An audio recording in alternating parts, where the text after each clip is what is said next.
تشيهان يعترف لشاهين بالحقيقة. تفتكروا إيه ممكن يحصل لما تكتشف إن اللي قدامك طول الوقت هو أخوك؟ شاهين بيكتشف الحقيقة الصادمة. بوران هو أخوه، صدمة كبيرة هتغير مجرى الأحداث، ودي مش النهاية. والكارثة إن تشيهان دلوقتي في السجن وبيواجه الحقيقة.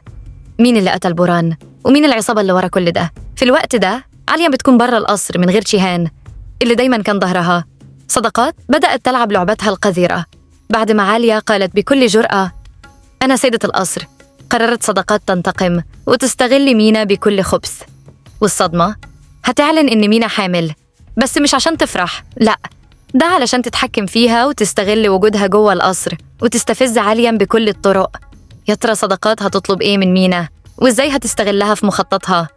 تشيهان من جوه السجن واثق في عليا وبيقولها إنها السند الوحيد ليه ووجودها بيديله قوة. بس إيه رد فعل عليا لما تعرف إن مينا حامل؟ هيكون نار ولا هتفاجئنا بشيء تاني؟ وفي وسط كل ده تشيهان بيقرر يعرض نفسه للخطر ويدخل حرب حقيقية ضد أخطر عصابة في ماردين، وأحداث هتقلب الترابيزة في الحلقة 25 من المدينة البعيدة. قبل ما نبدأ عندكم دقيقة؟ لو لسه مش مشتركين في القناة يلا اشتركوا دلوقتي وفعلوا الجرس علشان ما يفوتكمش كل جديد، واعملوا لايك لو الفيديو عجبكم. تابعوا التحليل معانا للنهاية علشان ما يفوتكمش أي تفاصيل، واكتبوا لنا رأيكم في الكومنتات، عايزين نسمع أفكاركم. يلا بينا نبدأ. زي ما توقعت معاكم عليا أخيراً بتقولها بكل ثقة أنا سيدة هذا القصر، أنا زوجة تشيهان البورا. الرد ده كان بمثابة ضربة قوية لصداقات، قادرة تستوعب إنها هتسمع الكلام ده من عليا. وطبعاً الخبر ده هيوصل لتشيهان في السجن ويكتشف إن صداقات طردت عليا من القصر، وده هيخلي الأمور تنقلب تماماً. تشيهان مش هيسكت على الإهانة دي، وده هيخليه يتواصل مع صداقات ويطلب منها ترجع عليا فوراً لأنها زوجته وهي سيدة القصر، وهيهددها بكل قوة. إما عليا ترجع القصر أو هياخد دينيز ويهرب مع عليا، وده هيدفع صداقات إنها تخاف من تشيهان وتوافق على رجوع عليا للقصر. لكن زي ما تعودنا صداقات مش هتسكت كده. ببساطة هتبدأ حربها ضد عليا، لكن مش بالطريقة التقليدية، هتستخدم مينا كأداة قوية جداً ضدها. صداقات مش هتعدي كلام عليا ببساطة لما قالت أنا سيدة هذا القصر، ده كان تحدي قوي. لكن صداقات هترد في الحلقة الجاية وتجيب مينا وتقول مينا حامل في بطنها ابن الأغا ورئيس العشيرة، ودي سيدة هذا القصر. وده معناه إن صورة مينا اللي ظهرت في القصر كانت حقيقية. مينا فعلاً كانت هناك، وهتكون هي الورقة الرابحة في يد صداقات. أما بالنسبة لتشيهان فهو مش هيقعد ساكت وهو شايف أمه بتتعامل مع عليا بالطريقة دي.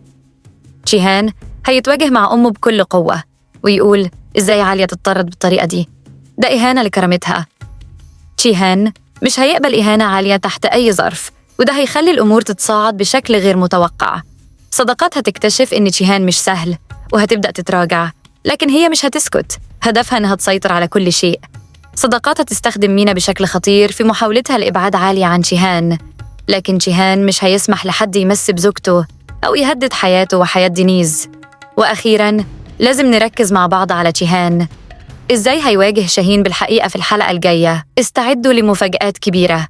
تابعوا معايا لآخر الفيديو عشان نكتشف مع بعض المفاجأة اللي محدش كان متوقعها خالص واللي هتغير كل أحداث المسلسل. أما عن مينا فنجحت أخيراً في إقناع صداقات إنها تكون في صفها، وكأنها لعبت لعبتها بذكاء شديد. مينا هتظهر بشكل قوي جداً، وكل واحدة منهم عندها هدف واضح، بس السؤال المهم هل هينجحوا في تحقيقه؟ صداقات هدفها الوحيد هو إنها يكون لها حفيد من تشيهان، ومينا هدفها إنها تتزوج تشيهان وتبعد علي عنه. لكن السؤال هنا هل هتنجح مينا في إنها تبقى زوجة تشيهان؟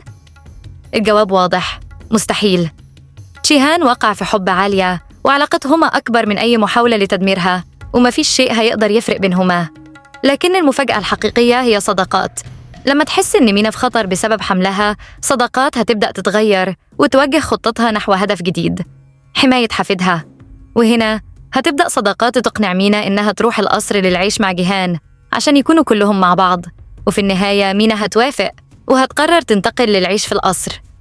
وده هيكون بمثابة صدمة كبيرة لعليا وتشيهان، خاصة إنهم كانوا بعيدين عن أي فكرة إن مينا ممكن تعيش معهم في القصر.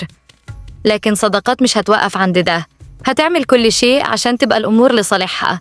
في حاجة لازم نوضحها، على الرغم من إننا ممكن نكون توقعنا في الحلقات السابقة إن الحمل ده مش من جيهان أو ممكن يكون من بوران، لكن لأ، مينا فعلاً حامل من جيهان.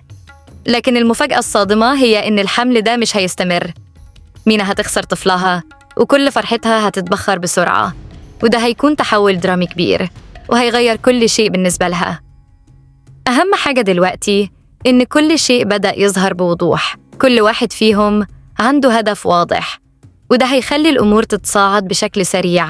كلنا انتظرنا شخصية ديمير بفارغ الصبر، وكان عندنا كل التوقعات إنه هيكون الشرير الكبير في القصة، خاصة بعد محاولاته في خطف دينيز وعالية ووقوفه ضد جيهان في أكثر من موقف.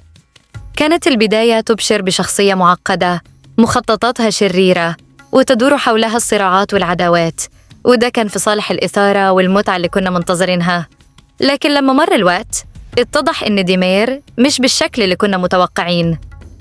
وجوده في الأحداث أصبح شبه معدوم، وتحول من شخصية شريرة لأخرى مش واضحة. صحيح الكاتبة حاولت تعطيه طابع الطيبة الممزوج بالانتقام، لكن من الواضح إن ديمير مش قادر يثبت وجوده في القصة.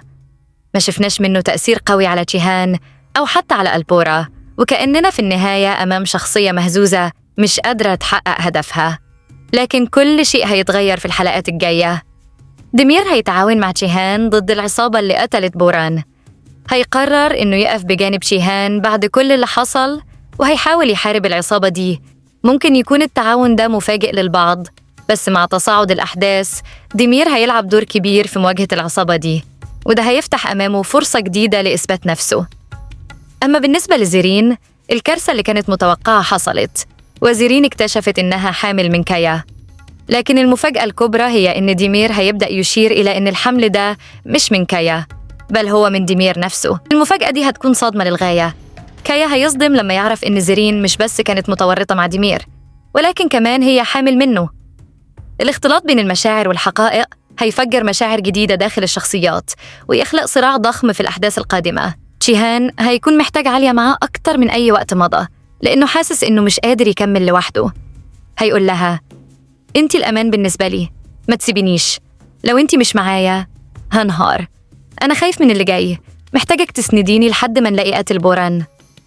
عالية هتحس بالمسؤولية تجاهه، وهتقرر تفضل جنبه وتسنده، لأنها حست إن الحياة من غيره مليهاش طعم. في غيابه هتحس إنها تاهت، وإنه كان الأمان ليها والدينيز، وإنه كان الحماية ليهم. مع الوقت جيهان هيلاحظ إن عالية مش بس بتسنده عشان هي محتاجاها، لكن لأنها كمان بدأت تحس بمشاعر تجاهه. أول مرة يكونوا بعيد عن بعض هتحس إن المشاعر دي اتغيرت في قلبها تجاهه، وهيبدأ يحس بنفس الشيء. بعد دخول جيهان السجن هيواجه تحدي كبير في معرفة من هو الشخص اللي كان السبب في مقتل بوران. هاليس اللي كان دايماً جزء من حياته هيكشف له الحقيقة الصادمة، هو اللي أخبر العصابة بمكان بوران. ده هيصدمه جداً، لأن فكرة جيهان عن هاليس كانت إنه شخص موثوق فيه، لكن دلوقتي هاليس مش بس كان ضده، ده كان سبب رئيسي في موت بوران. لكن السؤال الكبير، من العصابة اللي قتلت بوران؟ المفاجأة إن في شخصيات جديدة هتنضم للقصة في الحلقات الجاية، واللي هيتضح إنهم كانوا جزء من العصابة القوية اللي تورط فيها بوران. ده لأنه كان بيعمل معهم شغل غير قانوني، وبالتالي كان لازم يكتب وصية لجيهان يحذره ويطلب منه إنه يحمي دينيز من العصابة دي. أما بالنسبة لجيهان فهو مش بس هيتحمل المسؤولية، ده هيفاجئنا بالاعتراف الكبير في الحلقة الجاية. بوران هو ابن أجمل وصداقات. ده هيكون صدمة كبيرة لشاهين، لكنه في نفس الوقت هيكون مضطر يساعد جيهان في مواجهة العصابة اللي تسببت في مقتل بوران، وإنه يتعاون معاه عشان يحمي دينيز ويكشف كل الأسرار. هل شاهين هيتقبل الحقيقة؟ الحقيقة دي هتكون مفاجأة كبيرة ليه، لكنه هيكون الشخص اللي جيهان يثق فيه أكتر في اللحظة دي. وبسبب حب شاهين لدينيز هيكون عنده دافع قوي يساعده، لأنه مش هيسمح لأي حاجة تأذي دينيز. وبكده نكون وصلنا لنهاية التحليل. لو عندكم توقعاتكم للحلقة الجاية اكتبوها في الكومنتات، واستنوني في تحليل جديد ومفاجآت أقوى. شوفكم الحلقة الجاية. سلام.